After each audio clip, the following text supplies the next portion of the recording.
great news. Yes, it really is. Thank you. Good morning. It's 9:02, and welcome to our Sycamore Township workshop meeting for Tuesday, June 30th, 2020.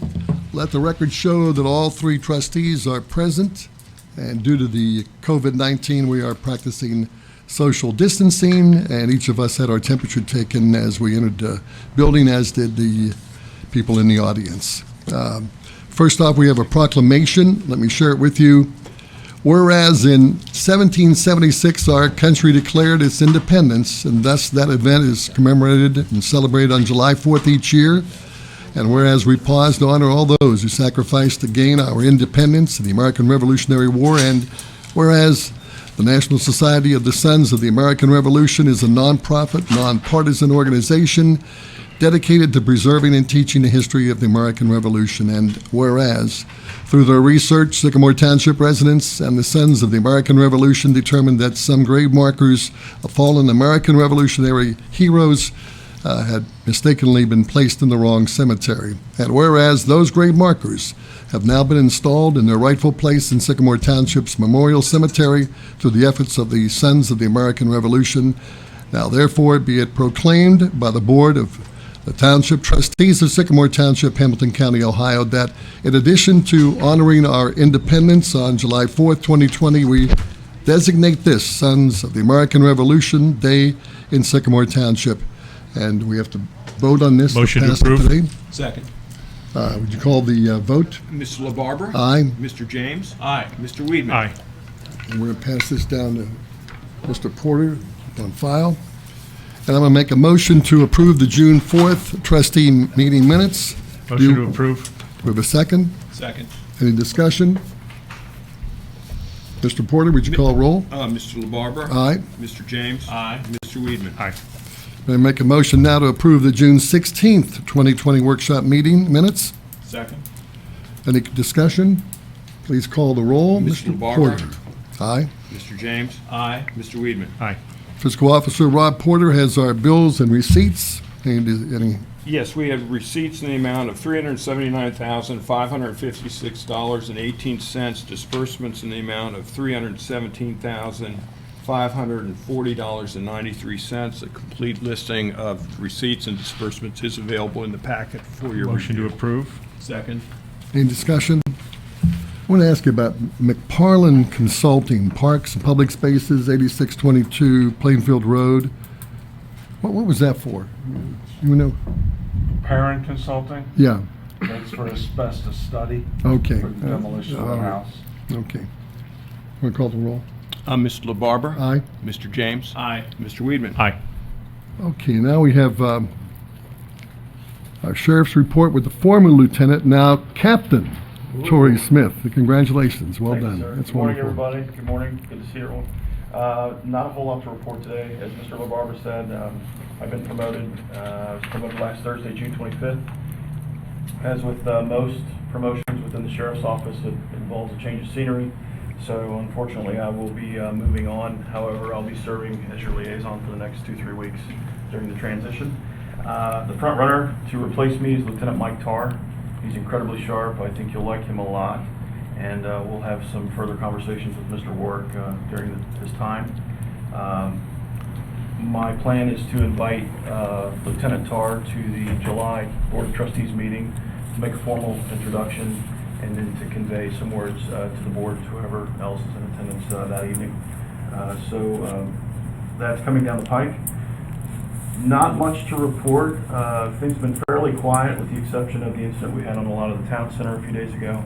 It was a bit of an ugly incident, got a lot of media attention and social media coverage and things like that, but that tends, sometimes people tend to be fickle, so they move on, but that was wrapped up fairly quickly. We did file criminal charges on 2 individuals, 2 participants of the fight that took place, so I'm not going to get too far into it because it's a pending criminal case. What I would like to relay, though, is it's important for us to kind of keep this in perspective. This was the first reported assault we had in Sycamore Township this year. From a police perspective, going 5-6 months without a single incident of assault is pretty outstanding. I'm not trying to paint a rosy picture or trying to minimize the situation because it was kind of ugly, but we handled it very quickly and now it's up to the courts to decide. So other than that, things have been fairly quiet. It's getting hot. We're all kind of standing by, waiting to see, and I'll defer to the chief, waiting to see what's going to happen with our COVID-19 response should things start to ramp up again. That's all I have this morning. That's about it. Any comments? Captain, congratulations. Thank you, sir. Yes. Congratulations and thanks for all you've done. Thank you. You're not going anywhere for a while, though. You're going to be hanging around for a little while? Couple weeks, yeah. Okay. It'll probably be 2-3 weeks before this whole thing is finished. And right now, it looks like I'm going to night shift. I haven't worked nights in almost 20 years, so my feelings exactly. But you can't very well accept or take a promotion and then cry about your assignment. So that being said, the benefit is you'll see me again. I'll pop in, not to supervise Lieutenant Tar or anything like that, but I'll pop in from time to time. And if there are special events or meetings that occur after normal business hours, you'll see me again. So That's great. kind of keep me plugged in with some of the folks around the That's county. great. So, very good. Thank you. Chief Rob Penny is here with the EMS and the fire report. Chief? Good morning. Just wanted to report that right now we have 32 active cases of COVID in the township. They are quarantined in their home. We've had 25 expire. And we're kind of waiting to see if the governor makes any changes that would affect us directly. We're pretty good as far as supplies on PPE and the equipment that we purchased the first round that I think we'll be able to get through the second round. Anytime we get the opportunity to pick up any personal protective equipment, we take advantage of it just so we can stock up just in case. So we're always watching out for that. I'm working on another CARES Act relief fund now that's around $297,000 that I think we can get. The only thing with it is I believe you have to spend it, you have to report your spendings and spend it on COVID equipment, PPE equipment and that sort of thing by December, or you have to give back what you don't spend. So we will spend it. There's no question about it. So if we have to, we'll stock up on everything we need to last us throughout this plus some. So I'm still working on that paperwork. But and then the only other thing I had is I was looking around the room here the last couple meetings. I thought, I wanted to get your guys' approval to purchase an AED that we can put in this room. I know the ambulance is right down the street, but not always. You know, a lot of times they're on runs and that sort of thing. We're in here collecting with people. If for some reason somebody would go down, we need a device here that we can put on them right away. So I priced them out. They're $1,800, $1,884 exactly, that we can get one and just mount it on the wall in here. That way we got something to grab and put on somebody if they go down with a heart attack. So if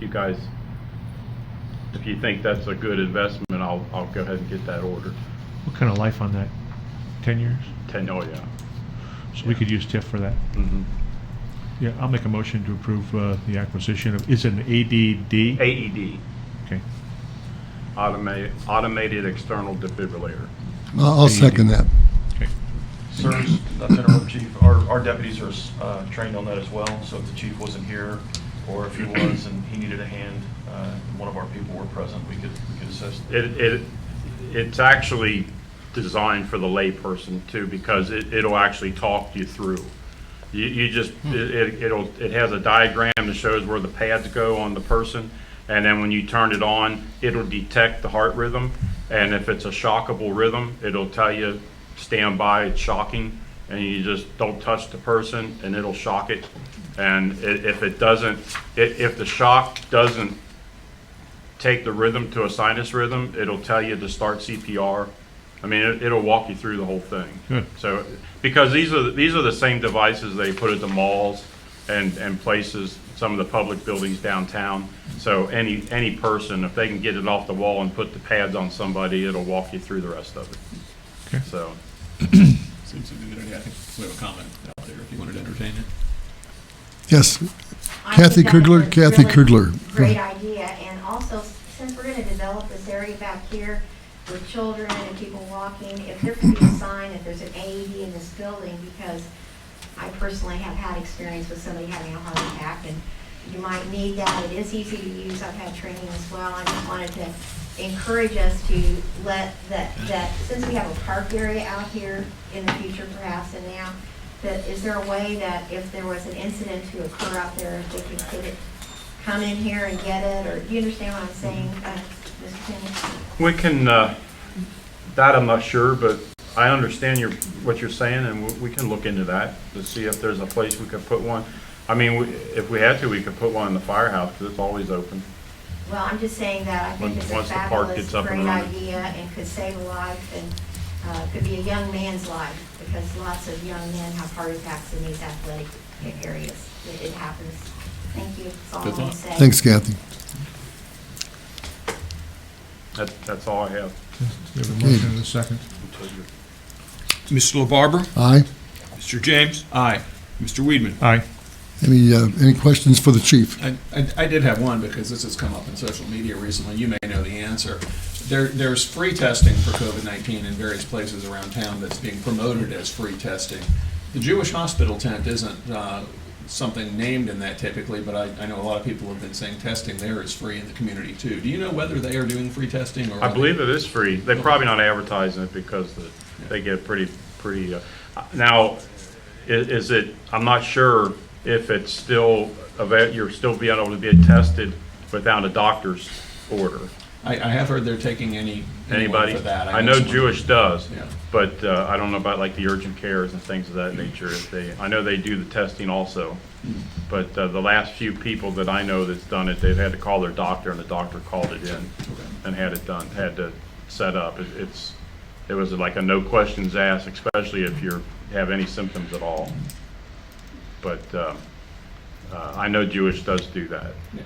Okay, thanks. Chief, the respirators that we got you guys from the EMA, do you have the replacement filters as well yet? We don't, their filters aren't in yet. Okay, As soon as they are, we'll be able to use those. okay. They'll make a great backup mask for if we run out of the regular Okay. ones. We Those are have the ones that a you got board, us. what's that? Those are the ones you got us, right? Yes. Yeah. We have a board meeting on next Tuesday, so I will check and see where we're at on the. When they awarded us those, they said that the filters are on back order. Okay. Okay. Chief, I know you gave the numbers, but has there been a spike in Sycamore Township? We've talked about this. Not a spike, but it's continually, I mean, it hasn't declined. That we continually get anywhere from 1 to 3 cases a week, maybe every 4 days, that it seems like that gets added to the list, which has been pretty consistent throughout. So we haven't really gotten a spike of new cases, but they are there. I also wanted to tell you that that Darren Mills, that's one of our local inspectors for Hamilton County Building Department, he has got it. He got admitted to Mercy Fairfield Hospital with the COVID, had a collapsed lung. He's on a ventilator, not doing so great. And they're really scrambling at the building department now, working on that none of the employees are allowed back in until they get tested. They're really running into some problems down there. So I don't know if that's going to create a problem with us as far as the building department goes. I think they're trying to keep things moving, but they did have a pretty severe case right there in their own building. Wow. Thanks, Chief. Road Superintendent Tracy Kellums with Roads, Maintenance, Recreation. Since last time we met, we did have the document shredding back here on June 20th. Great crowd. Over 15,000 pounds were shredded in that 4-hour period. The majority of that coming in the first 2 hours. So they were very busy, a little down from the past couple years, but we had done it in conjunction with the trash bash, with the date change and COVID and everything. I think that's still a great showing. I stopped by and the guys were telling me that they actually started, it was supposed to be at 10. They said we were busy at 9:30. Yeah, people were lined up out the driveway to the road when the trucks got here. So they had to start early. So it was a very good event. That's one that people really like and appreciate. Also, I'd like to ask for a motion to advertise for an RFQ for engineering for the Larchview Plainfield project as a reconstruction of Larchview and a rehab of Plainfield that we are doing in conjunction with the county. If you remember, we put in a grant for this last year with OPWC and were successful in getting that. The agreement is going to the county commissioners, so I hear on their next meeting, which I believe is July 3rd. So we want to be ready to go for engineering on this as soon as we can. I'll make a motion to advertise for an RFQ for engineering for the Larchview Plainfield project. Second. Discussion? Trace, what kind of funds did we get on that? We got a 50% match on that. Our share is 1.6, not our share, but our part of the project's 1.6 million. So our share of the grant's about 800,000. Our share will be 800,000. Okay. Ms. LaBarbera? Aye. Mr. James? Aye. Mr. Weedman? Aye. I have a question. Tracy, there are a lot of roads in the township. Is there a system in which you monitor roads for service like that? Yes, there is. All our roads are checked every year. We have, they usually go by date unless there's something that's really bad. We used to pave roads on a 12-year cycle. After we lost a lot of funding, it wasn't able to do that anymore, so we do a lot of preventative maintenance also. So we're on about a 20-year cycle now, and we've been very successful with that. This is a road that's just falling apart. We did this same project with the same process with Donna 2 years ago, if you remember. Those are two main entrances to Dillonvale, which gets a lot of traffic, and they're about 65-year-old concrete roads that have been capped, and the base is just falling apart. And that's why we had to do the reconstruction, because if we just put asphalt on it, you're just throwing away money. So. And then is there a reserve funding that's calculated for those projects? There's not a reserve funding for those projects, no.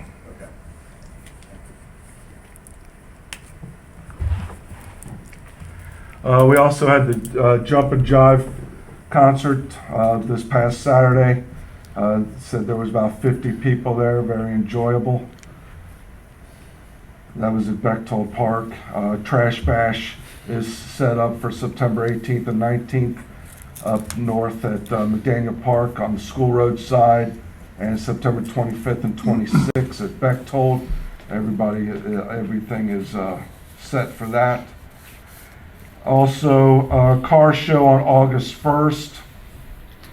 Everything is set up except for, if you remember, we've always used the community room for bathrooms and awards. Our community room is still closed right now, and with the potential spike in numbers, we really weren't thinking about opening that back up. We have the block building that has restrooms there that we can use for restrooms, and we were talking about putting a tent up as far as doing an award ceremony in the parking lot. We've decided, or you have decided, not to open the community room yet, and this is August 1st, so I really don't think that we should probably open that up for this event either. Yeah, and they jam in there. You've got 200 Yes. people jamming into that room to get their Right. trophy. I So, think we can do it out in the parking lot Yeah, and good. be safe. Sounds prudent. Would we need extra restroom facilities beyond the block building, portalettes, anything like that? I don't think so. I think we'll be fine with the restrooms. I think the tent is all we'll really need. Also, if you remember, Brecon Church has done the food in the past that we've also done inside there. They're not comfortable doing the food. They weren't sure about regulations and Board of Health and the COVID. So we have set up a food truck to participate in this. So that'll be out in the parking lot, obviously. So we're good to go with the food also. So I don't see any reason that we really need to open that community room. Where would we get the tent from, by the way? Aileen? Yeah, that's right. Aileen Rental, that's who we usually get them from for all our events. Other than that, I know the park committee met for the first time last night. I haven't had a chance to talk to Mr. Petty too much since it was just one day, but I know James T. Riley is the vice chair. Jason was very encouraged about the participation and the ideas that people have and their enthusiasm. So I'll be getting with Mr. Petty about what went on at that meeting. He'll be getting the minutes together for Beth to put on the website for the meeting also. Any questions for Tracy? Comments? He's looking at you, he knows you had something. I always want updates on things. And I asked you this last time too, but some of the projects going on around here, schedule-wise, they look about the same as before. Yeah, right now everything's on schedule. Sycamore Road's on schedule. Montgomery Road sidewalk, that's not going to be too much longer. It's on schedule. I'm going to check with them today. They tell me they're on schedule on our building in the back. I've not been able to talk to them yet, so I'm going to go back there today. The superintendent for the company that is the general contractor has moved on to another project, so we have a new superintendent who just started this week. So I want to make sure we get everything straight with him and make sure we've got a roof and we've got some walls, so it's moving along. It's promising. It's promising, yeah. You know, with the Montgomery Road sidewalk, there's apparently great demand for that. I've seen people running in the construction area. Oh, yeah. There now already. I was out there yesterday Yeah. talking to the contractor. Somebody came right through the construction area. So there's going to be it's going to be well used for sure.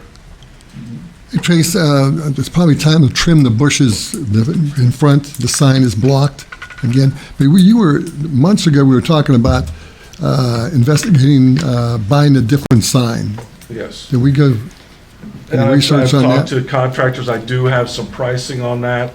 With the COVID and we had talked about the drop in funds and everything. I pushed that back. I do have pricing that I can bring to the next meeting for you for that, though. Yeah. Is that including the fire station? It does, yes. It includes all the buildings.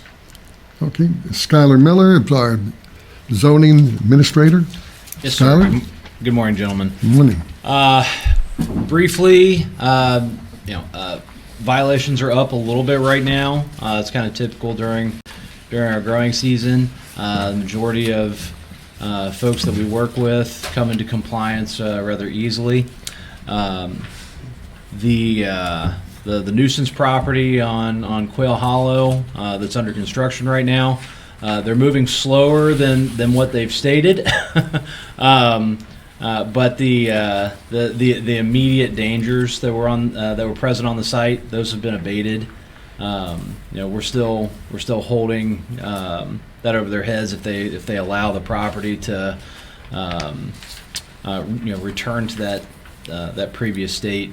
But footers are in. Foundation forms were dropped off at site yesterday, so that should be going up.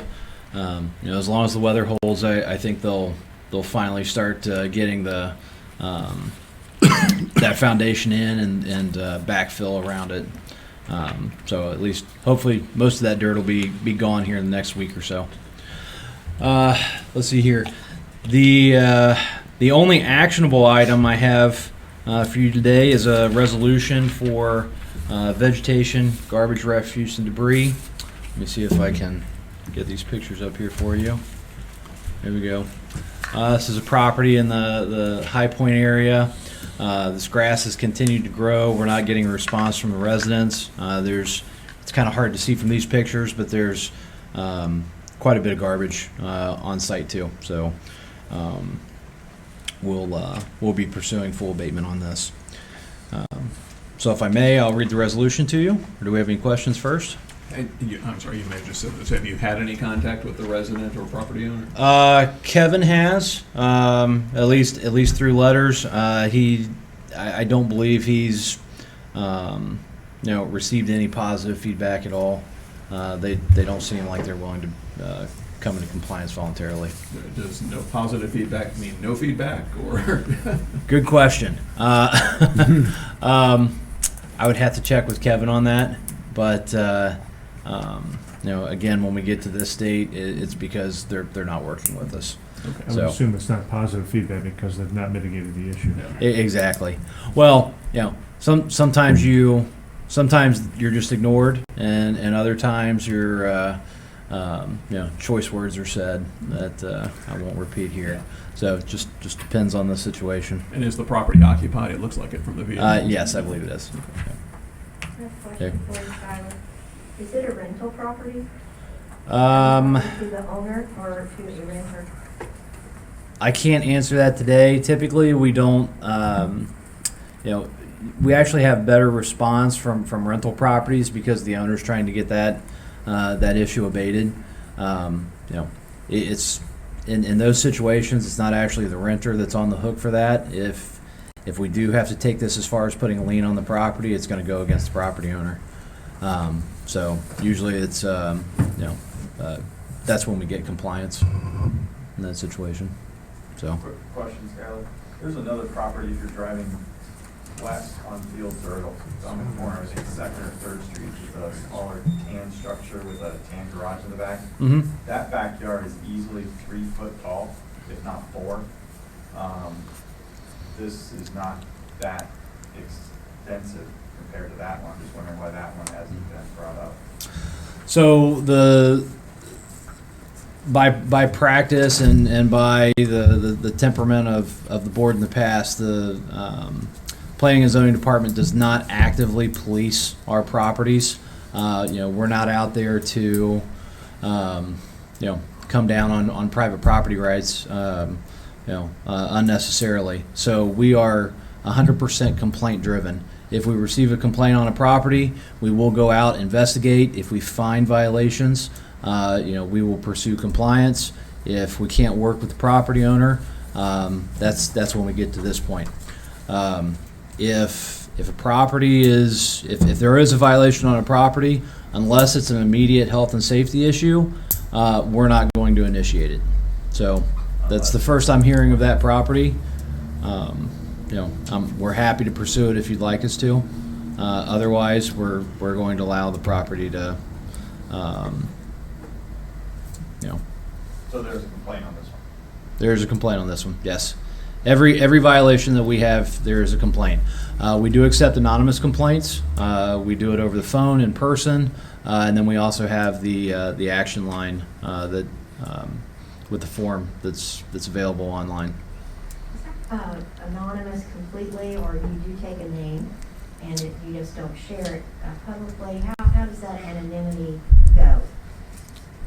If I'm handed a document with someone's name on it, or if they turn in an email, The person voicemail, that becomes a public record. Okay. So the action line, I do not believe requires a name to be entered. Same thing. If we receive a call with a voice, or voicemail, we're not requiring the name. So if you don't give me one, it's anonymous. That leads to a question that I raised with your predecessor about a year ago. When we get anonymous complaints, are those being logged by the date and time they come in, and is a record of that being maintained? Yes, that's being entered in our Permits Plus system. Okay. So it comes up on Kevin's log. Okay, good. Yep, you can see that. But this picture doesn't show the garbage and all that that's No, from these pictures, it's kind of hard to see. It is up around the house, and there is some spread throughout the yard. okay. Okay. If there's no other questions, I'll read the title. Go ahead. All right. A resolution providing for and authorizing removal of vegetation, garbage, refuse, and other debris, and declaring a nuisance for the property located at 12087 First Avenue, Sycamore Township, Ohio 45249. Motion to approve. Second. Would you put it back up on the screen, by the way? Thank you. Here we go. Okay, no discussion. Mr. Porter? Mr. LaBarber, Aye. Mr. James, Aye. Mr. Weedman. Aye. Anything else, Skylar? We have there's been kind of a COVID hiatus with our land use steering committee. I want to reach out to that group and get them started the second half of July after I get back from a short working vacation. And we are actually getting, they haven't been submitted yet, but we are going to be getting applications for zoning commission. So hoping to see some, larger development activity coming here in the near future. Good job. That's all I have. Okay, our law director, Mr. Deepak Desai. Nothing to report, sir. Nothing. Nothing. Any questions for Mr. Desai? I do, actually, just a reminder about something you brought up that you said you had on your long-term outlook, and that's putting together a code, essentially, for the township of our resolutions from the past and assembling that into some sort of searchable form, I think, which would be helpful to everyone. I'm thinking you probably haven't had time to move on that yet, but that's something I would encourage you to get to and bring to the board if we need to approve something as to that in the future. I bring that up because I've seen in recent days that the city of Cincinnati, for example, has a system for tracking their resolutions and their ordinances online where you can search through it, and that would be very useful for us, I think, because we have a long history of things we've approved, and the website only goes back to about 2008 or so for the scanned copies of them, and we've got earlier ones as well. So if we could assemble all that into something fully indexed, it would be great. Deepak, do you have anything on the medical director? Can I answer the chief? Mr. LaBarber, can I answer the chief? real Yes, quick? absolutely. Sorry, just 1 second. So just real quickly, we were able to finalize the contract for the medical director agreement with UC Health. I think you've got a clean copy that Chief Cooper gave you this morning, and Mr. Work and Ms. Gunderson were kind enough to pull up the minutes from the meeting where this was approved on March 3rd of 2020. And just a reminder that the board did unanimously approve Chief Penny moving forward with that contract. So I think we're at a point now where I've reviewed it. I've talked to Ms. Sports, legal counsel for UC Health. We finalized the agreement, and we're ready for Chief Penny to sign it, unless anybody has any questions about that. I just need your authorization for me to sign it. You've already got it. I think we already approved it. Yeah, part of the earlier motion on March 3rd. Okay. Yep. Thank you, sir. Kathy, do you have a question? Not about this, it's just I have a question for Mr. Desai, briefly, if it's okay. Go ahead, if you, You were looking into the issues of the bat houses being installed in the park, and I know they're going to go in. Was there any legal issue that if we wanted to put more in, like another volunteer group wanted to do that in our parks, were there any complications with that? This discussion came up at the Parks Board meeting last night, so I thought, I'll ask you right now. Did we run into something that was a problem, that if some other voluntary group wanted to install bat houses within our parks, is there a complication legally? It's just sort of the basics for us always. We always want to make sure we've got insurance coverage. We always want to, release from liability if they were to get hurt while they're installing the bat houses, but nothing out of the ordinary. Okay. Obviously, there might become a saturation point. I'm not sure how many bat houses can go in one spot, I but don't know what the distance between the natural habitat for a bat is. I know many birds have a certain distance between nesting boxes, but I'm playing mosquitoes around. Thank you very much. I just wanted to know if it was very hard to do or if it was relatively easy. okay, let me make a as long as comment. Tracy's on your side, it's very easy. I guess we'll have more bat houses then. What we've set up over the last few years since I've been a trustee is that during these meetings, there are no discussion with the audience, no audience participation. We have trustees' comments, we have residents' comments in Thursday night meetings. But we have welcomed comments from residents if they pertain to the subject we're talking about. So I just want to keep that in mind if you're here, if you ask a question, if we're talking about something, when Tracy's talking about a road, you know, you can do that. But that was a little, okay, just for clarification. Our Administrator, Ray Warwick. Mr. Warwick, you're up.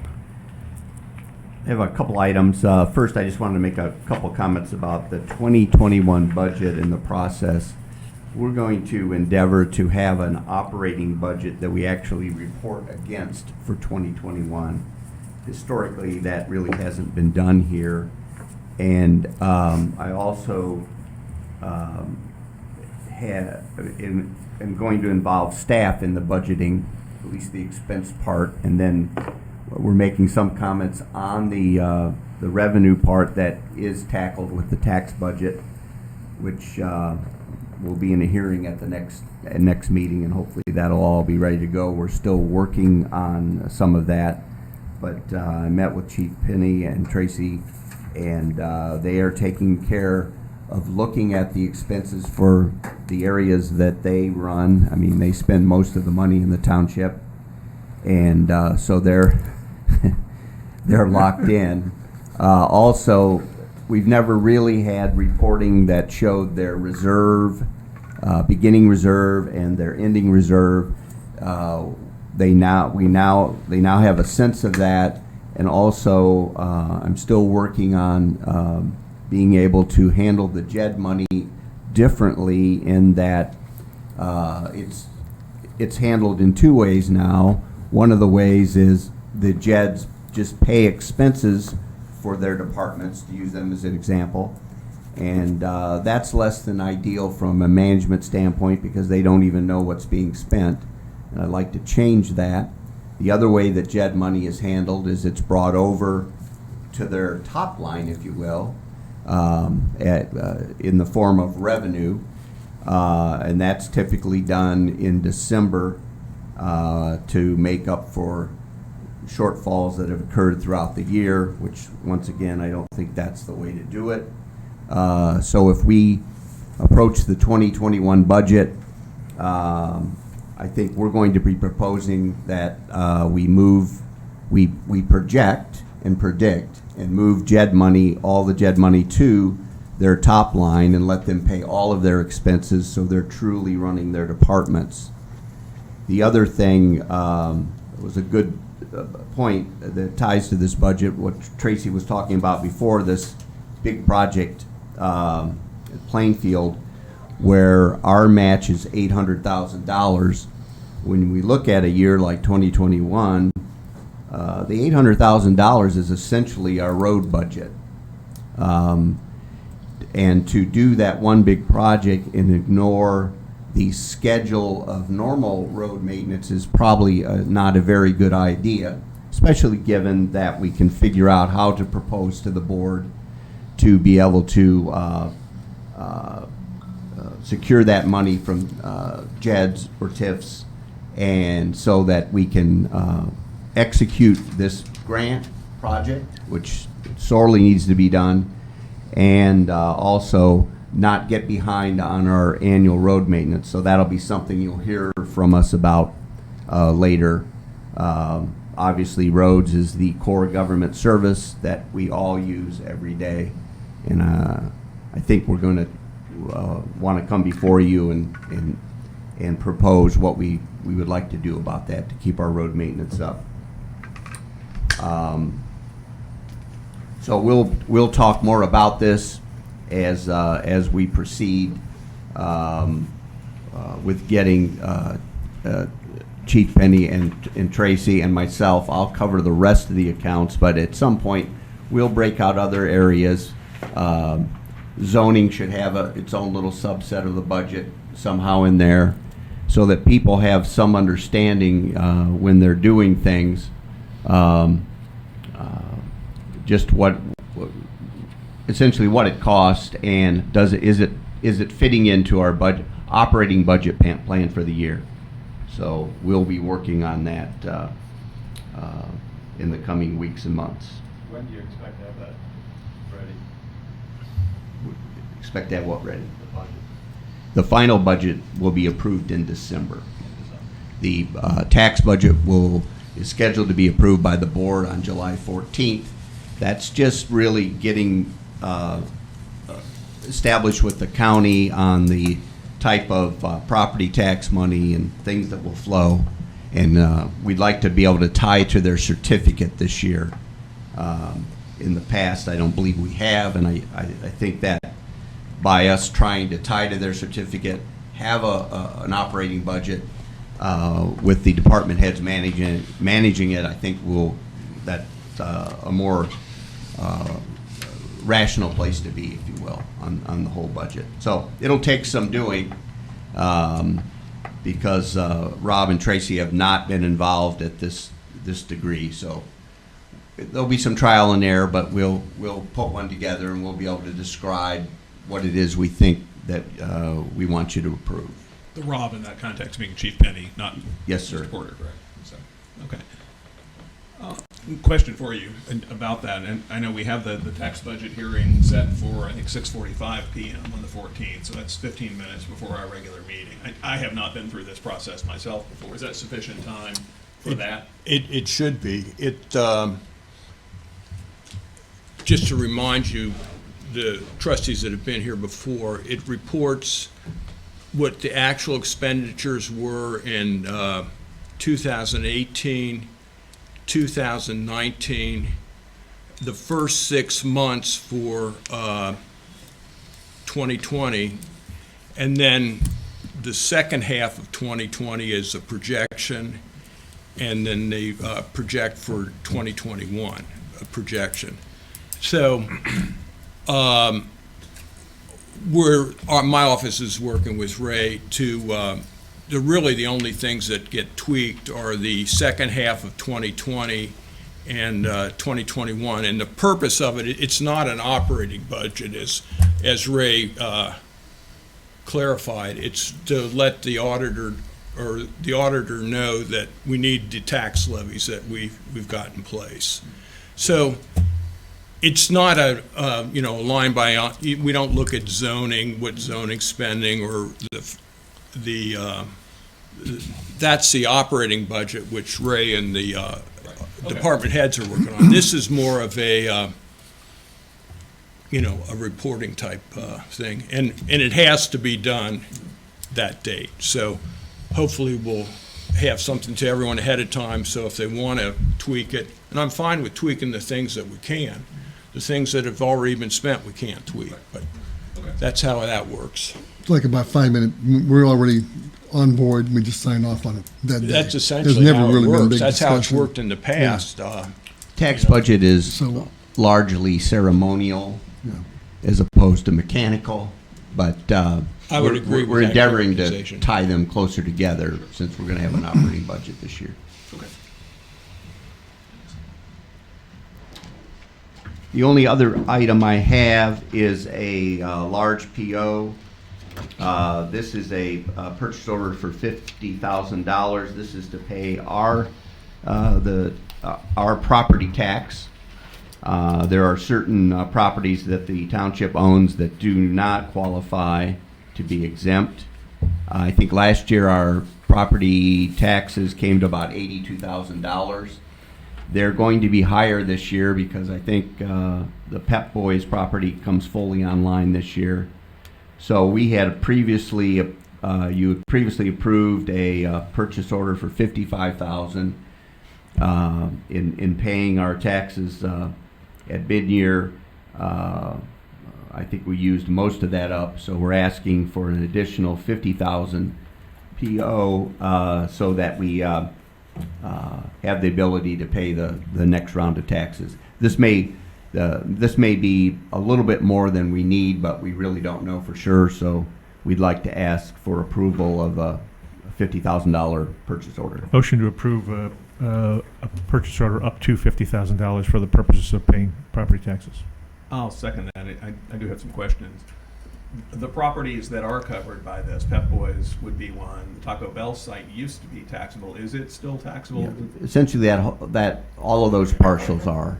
Okay, is there anything we can do about that with the auditor, because there's no tenants in them, they're not being used for commercial purposes, and I understand we have no intention of renting those structures out to anyone going forward. Yeah, I think it's I'll work with Deepak on that. I'm not sure the strict definitions of what can be exempted or not.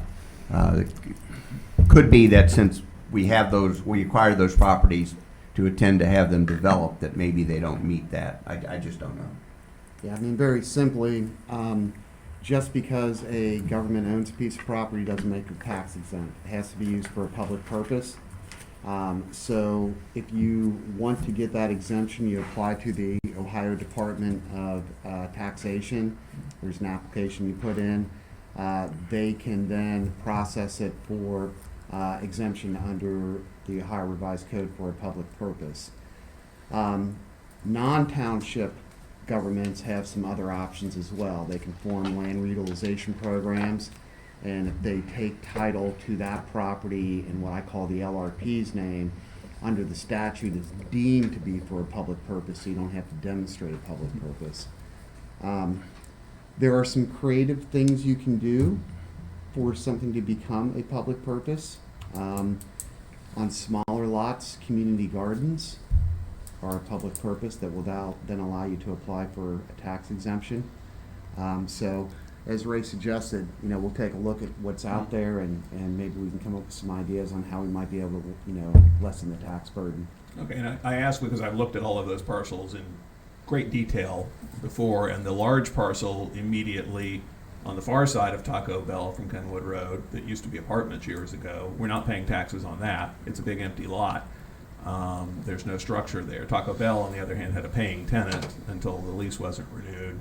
Pep Boys did as well, and we own I guess the Terry Bryan Fitness operation. I assume we're paying taxes on that. We own a billboard there too, I think, that I assume we're paying taxes on. But if any of those aren't going to be used commercially for the near future, then yes, if there's a process we can go through to avoid having to pay taxes on it, that would be nice. I think, if I remember correctly, I believe Doug Miller applied for, when we acquired the apartments, because all of that was part of the, was included in part of the access management plan that Brent Stetter-Carroll put together for us. And I believe that's how he got that exempted, I think. But you might want to double check with him on that. I will, thank you. In which case, because of the Brent Stetter-Carroll plan that we currently have on the books, we could conceivably apply for exemption on all those, certainly on Pep Boys, certainly on Taco Bell, because that's where, I believe that's where the road was engineered through. So you might want to double check that. I will, thank you. And Ray, how many years do you know that the township's been paying taxes on the Taco Bell site, for example? Does anybody know that? Since 2011 or 12 when it was Yeah, acquired. since we bought it. So we've been paying taxes for 10 years. There was a tenant there, Taco Bell, until 16 or so, I think.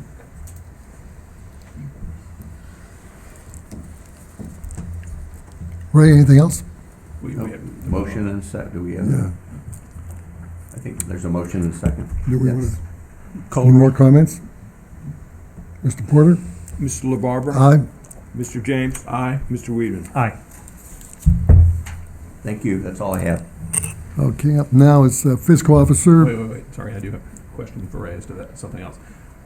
We talked in our last meeting about our buildings and facilities, and I'm not in a hurry to make any change as to the status of what's open and what's not, but there was a survey that I think you mentioned that other local governments were participating in, that the Center for Local Government had conducted as to what other townships are doing. Anything new to report as to that, or any recommendations? No, because I think 2 people answered the survey. Me being one of them. That doesn't help. And basically, I indicated where we were, that we weren't moving forward, and the other person did too, and nothing else came in. I think this spike is stopping everyone from making further decisions, is my guess. Is there any action we need to take as a board, one way or another? This, I think, still falls under your discretion. We agree Yeah, with you at the I think outset. we're fine, though. the way we're doing this. Okay. Thanks. Okay, Fiscal Officer Rob Porter. Yes, I've got a communication from Elizabeth and James Stanley praising Dennis Lucardi. He's the ODOT property manager for his professionalism in connection with easement issues. That's all I have as far as communication. Any comments, questions? All right, trustees' items. I do Mr. have- Weedman. I do have an item. If you recall, in previous meetings, we had some discussion about the CARES Act and the distribution of CARES funds through the local government fund formula from 2019. That bill was all tied up in a SB 310 and SB 4, and since that time, SB 10 has, there was a lot of conflict between the House and the Senate, and so they agreed to avoid conference committee that they would take SB 310 and roll it into House Bill 481, along with a number of amendments that they came to an agreement on. And so now HB 481 is the vehicle that's going to provide the formula of the CARES Act funding to local governments. There were a few amendments added to that. One of them was allowing township and municipalities to divert up to 25% of unencumbered TIF funds to be used for police and fire services or road maintenance for up to 2 years from the effective date of the bill.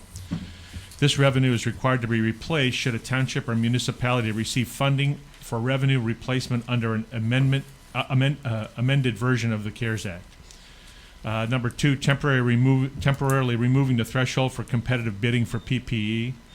And the third item, amendment, was requiring a transportation improvement district to comply with prevailing wage law unless the amount of the district expends on a contract or project is below statutory thresholds. So those were the three amendments to what is now HB 481. The first one that I read, which was the TIF, allowing us to use unencumbered TIF funds, could be really significant to us, especially as it relates to roads. I know we have this $800,000 that is that currently. Have we currently dedicated that $800,000 or spent any of that? We haven't spent it yet.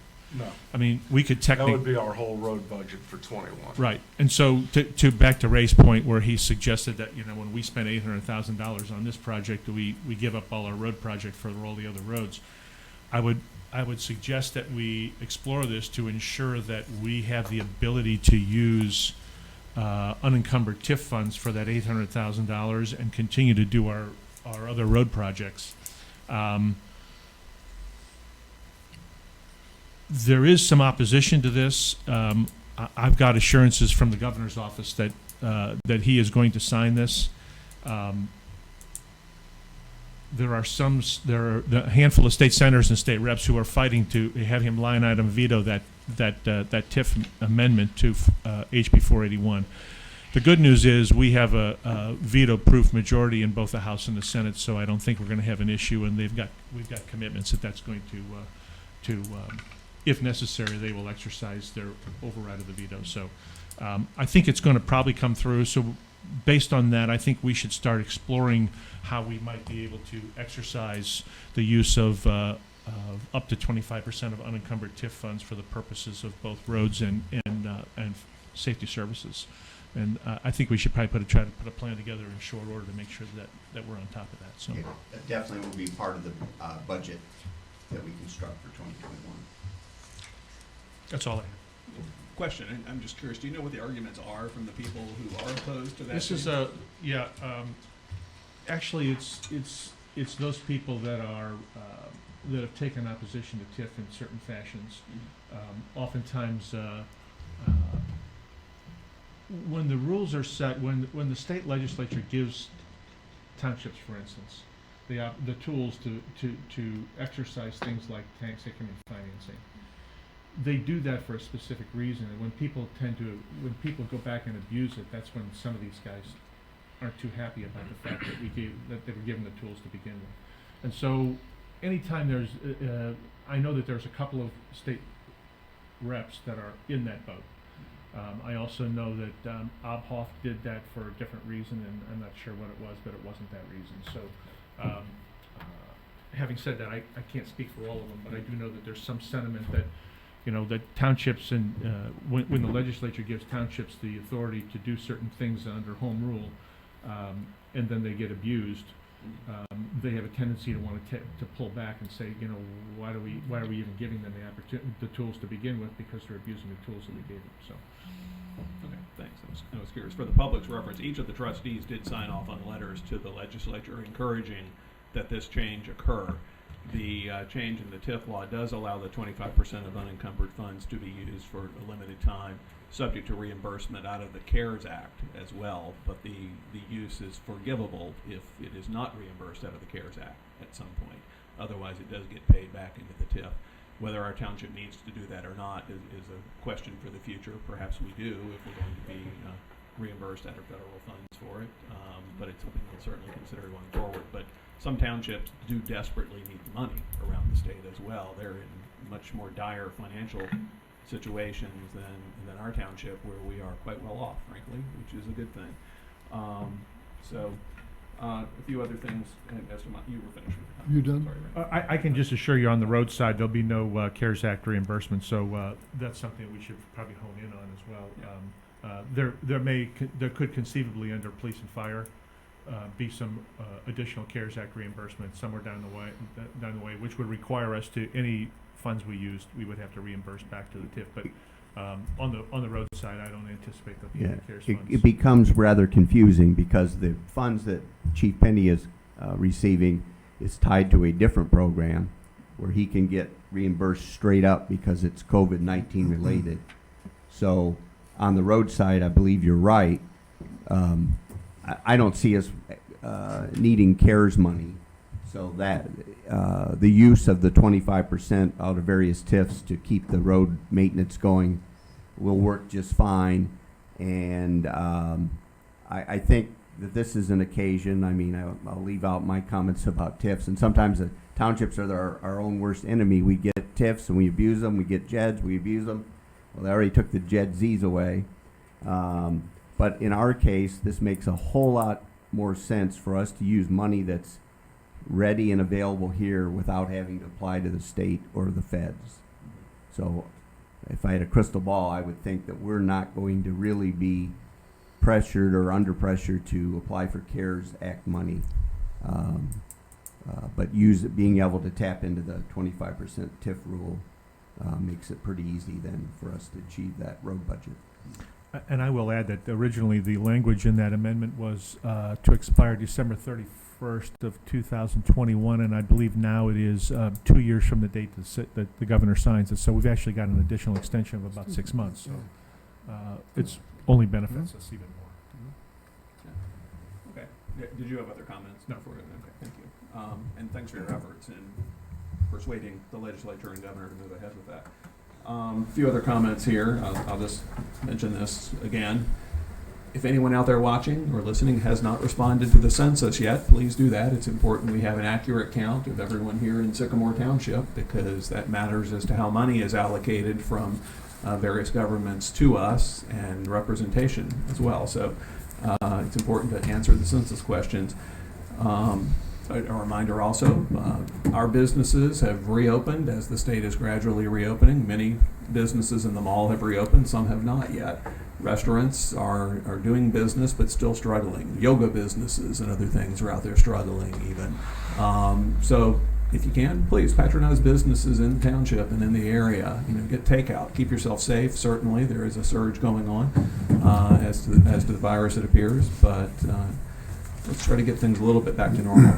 And finally, we have 4th of July coming up on Saturday, celebrating our nation's birthday, and it's a wonderful, momentous event. Several people in the township, including some of you sitting out there now, have been involved in arranging for a ceremony at our cemetery, which we commemorated at the start of this meeting with a proclamation, through which the headstones of some Revolutionary War heroes will be put in their proper place in our cemetery. And that's a very nice event that will be going on here too. So thanks to those of you who have organized that. Have a happy 4th. And did you have a question, Barbara? I would like to address the board. It's not on the agenda. It is in regard to the 4th of July. Okay, go ahead, Barbara. So, the last time I stood here. Can you come closer to the microphone here? Thank you. Thank you. I talked about the educational aspects of the 4th of July and how important it is for us to respect the fact that, you know, it's future generations that we really hold the line for with liberty, right? So, you know, as I got involved with Standish and Kathy on planning this event for the fireworks, it's called Red, White, and Boom Sycamore, that maybe some of you have heard of. It's going to be in Cleet McDaniels Park, and we've tried to be very respectful and provide parking for people who want to, you know, watch the fireworks from their car. But I'm the one who's actually ended up getting an education, and that is that even when citizens go out and campaign for candidates to win elections, thinking that maybe it's going to make a difference, I know from my activity in Madeira that once you get on council, or in this case trustees, it looks a little different when you actually have to make the decisions. So I respect that, and I will say to you that I'm thankful that you guys are willing to serve. But you know, we're planning a private event in the park, and that's a result of a cystic fibrosis fundraiser that I'm not going to go into right now, of how this party is taking shape and who's paying for it and all that. But I asked for two things. I asked for access to the concession, not because I want to sell concessions. I'm giving away a party. I want access to the concessions because there's a big refrigerator, commercial grade refrigerator in there, running 24/7, 365, not being used. It's cold right now. We could go over there right now and it would be cold. There's also a refrigerator with a freezer. I could put ice in that. It's also empty, but it's on. It's running right now. And you guys are paying the bills for that. So are the taxpayers. So I asked for two things. I asked for access to those refrigerators, and I asked for electricity. Electricity is so we can have some music, and you already heard my feelings on music for the 4th of July. So I've been told I can't do either one of those two things, even though we've paid money to rent the park. And I would just like for whoever made that decision to go on record as to why, please. The concession stand hasn't been used for quite some time. The permit is expired, even though I know if you, I saw the email from the health department that if it's just packaged stuff, you don't need the permit, according to him. The concession stand would have to be thoroughly cleaned. Those, as soon as you told me about those refrigerators and freezers running, and we have unplugged them. My concern is that the concession stand is filthy because it has not been used in a while, and the original permit to use the park did not include the concession stand. So I was the person that said no, and those are the reasons why. Electricity? I wasn't aware of the electricity issue. So were you aware that we were going to put up a tent to have a private event in the park? And Yes. in the name of safety, we all like safety, I was going to put up some lights so that when it gets dark, people aren't stumbling around in the dark. And also potentially a band. We were going to have live music. So now we can't have music or lights at our event. So we're going to be stumbling around in the dark. And I think it's actually kind of pathetic. I just needed to say my opinion. And I think it's mean. I think that the way we've been treated has been pathetic and mean. Thank you. Is there anything we can do to enable electric use there? Yeah, I'm not aware of that issue. We do not have electric. I mean, there's electric in the concession stand, but no, we don't have electric in the park. The electricity there is internal to the stand. There are no external outlets on it that we could enable access to. Okay. Is there a health hazard in some way in enabling use of the refrigerator at their own risk? What we could, I think we'd have to do some cleanup in there. and the. and Can then we the- rent it as is? We had a cleanup day on Saturday or Sunday. We cleaned up already. If we had had access to the concession stand, I would have been happy to go in there with a steam cleaner or power washer or disinfectant or whatever it would have taken. My point is that we haven't gotten any cooperation at all. And we've done a lot of volunteer work, and now we're running our own private events, and we have to stumble around in the dark and the quiet. I don't know, that was my point today. You let me make it. I appreciate it very much.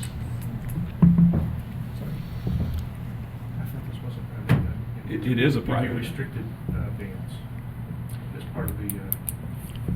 I don't remember if we did that. Yes, we did. I thought We did. We did. Yeah, so.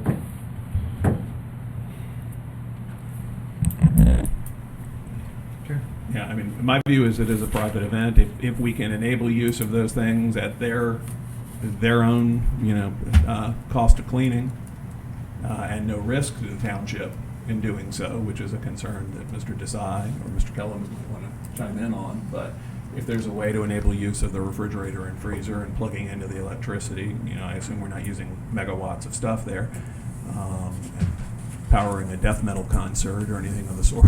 But if we can reasonably accommodate that, I wouldn't have a problem with that. I think it might be helpful. The lighting is a safety concern. I would agree with that. And a generator being brought to the site for a private event is another option for that, frankly, too. But if we have the equipment there, is there a downside to the township enabling use of that?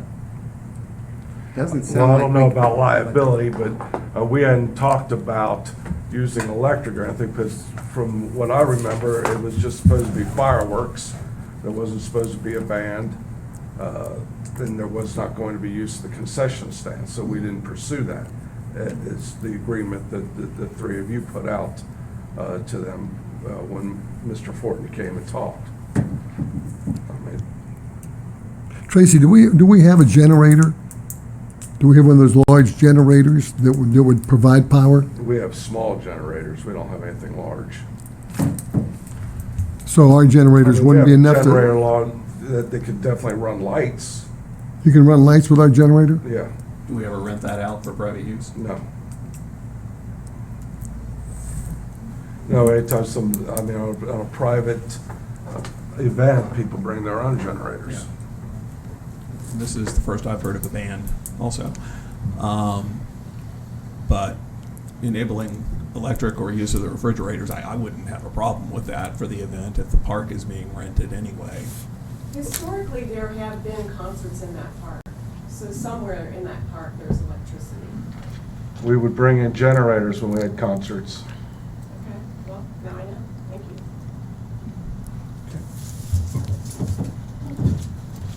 Mr. Desai, do you see any potential liability in enabling use of the refrigerator, freezer, and electric out of the concession stand? I don't really think the electric sounds like it's even feasible, because it sounds like, if I'm understanding correctly, when we've had large events there, we've brought in our generators, or whoever is facilitating the entertainment has done that. So I think that's just physically sounds like we're limited there. As far as use of the concession stand, whatever form we have people fill out and whatever we have them sign off on for purposes of renting parks, as long as it covers all facilities there, I don't think we'd need to do anything further.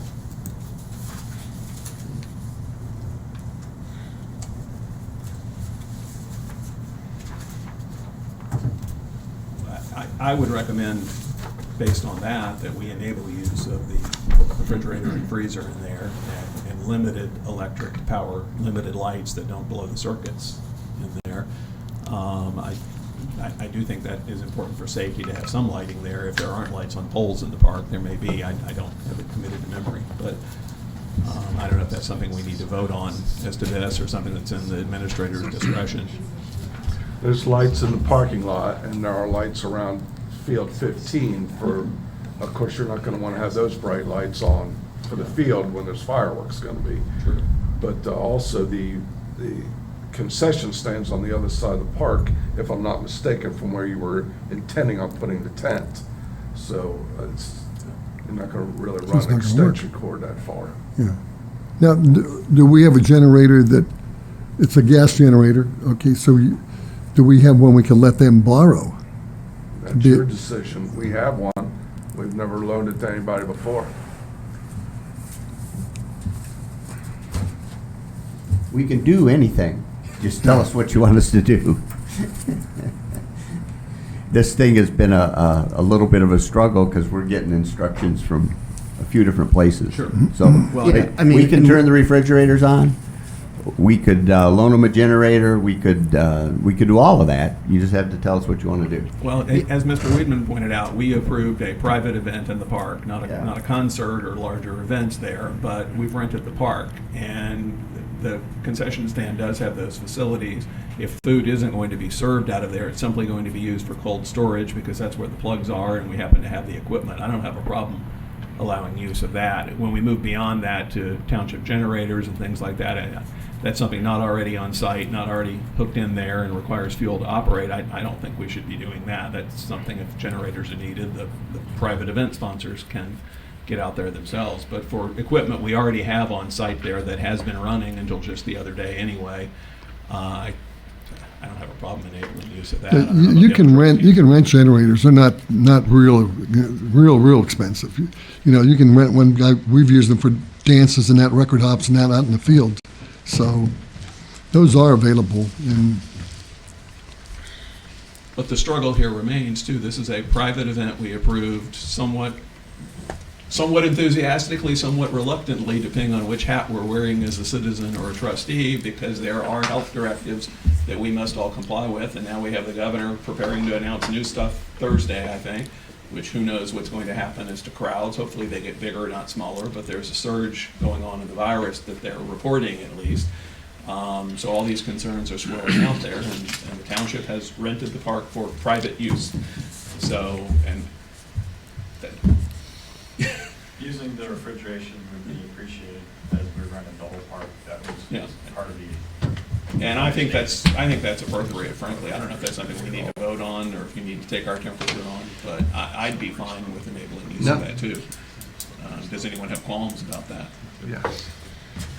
is there a health risk on that? No, There is none. Okay. as long as it's all packaged, as the way it's been explained to me. We're not going to the extent that is permissible. They're not cooking anything, they're not gonna be laying any, thing on the countertops at all, it's all packaged stuff. And the health department even said, as long as it's that, you don't even need your permit. And if they incur the cost and labor of cleaning, not us, for that, then take it as is. I just need access through the locked door. I'm fine with that. So it's just gonna be used as storage and not serving? Correct. So it's supposed to be in the 90s. We're wanting to put bottled water in there and store it in there. We won't be giving it away from the concession stand. We'll be storing it in there to keep it cold. And then as we need it, we'll take it over to the tent, and that's where it's going to be distributed.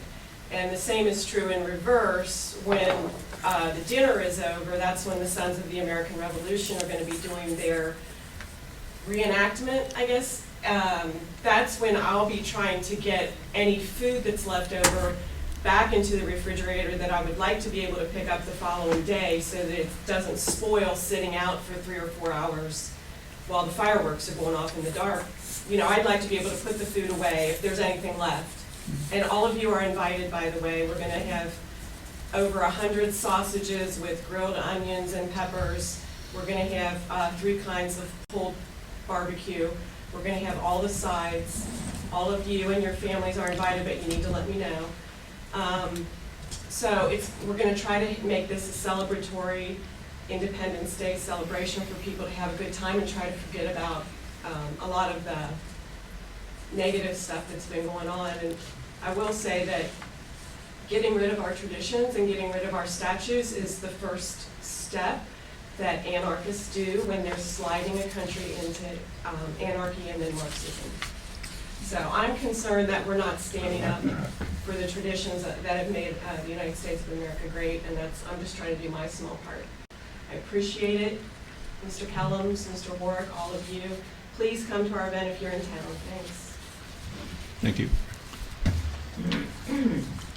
Okay, so now do we have to do anything to approve this? I don't think so, that's what. We got it. So we have it? Yep. Anything else? Those are all the comments I had. Your turn. Okay, now I just have the announcement changes. Canceled the trustees meeting for Thursday night. Public hearing coming up, 2021 tax budget, Tuesday, July 14th, 6:45. That'll be here in the administration building. Special meeting date, the trustees. Next meeting will be Tuesday, July 14th, and it will be a evening meeting at 7 o'clock right here in the building. And for scheduled meetings, events without changes, check our calendar on our website. And the time is now 10:20. I'm making a motion to adjourn into executive session with Law Director Deepak Desai to discuss pending litigation as permitted by Ohio Revised Code, Section 12122, G3. Do we have a second? Second. You call the roll? Mr. LaBarbera? Aye. Mr. James? Aye. Mr. Weedman? Aye. And we're inviting into executive session the trustees, administrator, fiscal officer, Deepak, Tracy, Skylar. Skylar, do you take these?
Third time's a charm. Thank you. Time is, it's okay, here we go. Time is 10:38. Motion to adjourn. Second. Motion to return to regular session. Second. Mr. Porter? Mr. LaBarber, Aye. Mr. James, Aye. Mr. Weedman, Aye. Motion to adjourn. Second. Mr. LaBarber, Aye. Mr. James, Aye. Mr. Weedman. Aye. Thank you. Can you sign this one more time?